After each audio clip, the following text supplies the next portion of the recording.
एक राजा जिसका बहुत बड़ा राज्य था, कोई कमी नहीं थी, जो भी हुक्म करते वही हो जाता था।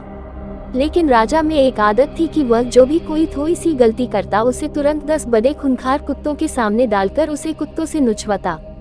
राजा बड़े गुस्से वाला था। राजा की इस आदत से सभी परेशान थे। राजा का मंत्री भी राजा की इस आदत की आलोचना करता था। एक दिन उसी मंत्री से कोई गलती हो गई। राजा को गलती का पता चला तो राजा ने तुरंत हुक्म दिया कि जाओ, मंत्री को कुत्तों के सामने ले जाओ।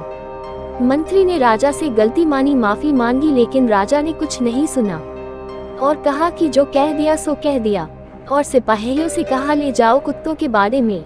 मंत्री ने कहा ठीक है राजा जी, लेकिन मेरी आखिरी इच्छा तो मान लो। राजा ने कहा ठीक है, बताओ अपनी आखिरी इच्छा। मंत्री ने कहा मुझे 10 दिन की मोहलत दे दीजिए बस। राजा ने कहा ठीक है, 10 दिन की मोहलत दे देते हैं, लेकिन 11वें दिन सजा जरूर मिलेगी। मंत्री 10 दिन तक राजा के पास नहीं आया और 11वें दिन राजा के सामने पेश हो गया। राजा ने मंत्री को देखा और सिपाहियों से कहा जो सजा रखी थी मंत्री के लिए उसे पूरी की जाए।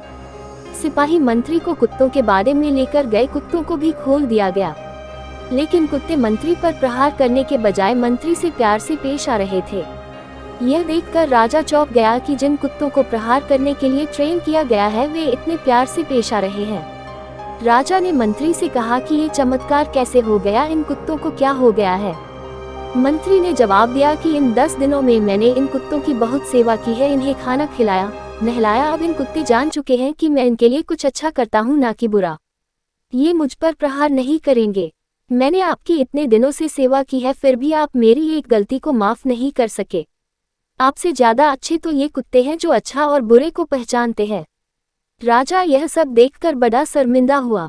ये कहानी हमें सिखाती है कि हमें हमेशा सोच समझकर फैसले लेने चाहिए। किसी की एक गलती को लेकर ही उसे जिंदगी भर के लिए सजा नहीं देनी चाहिए, बल्कि उसे माफ करने की हिम्मत रखनी चाहिए।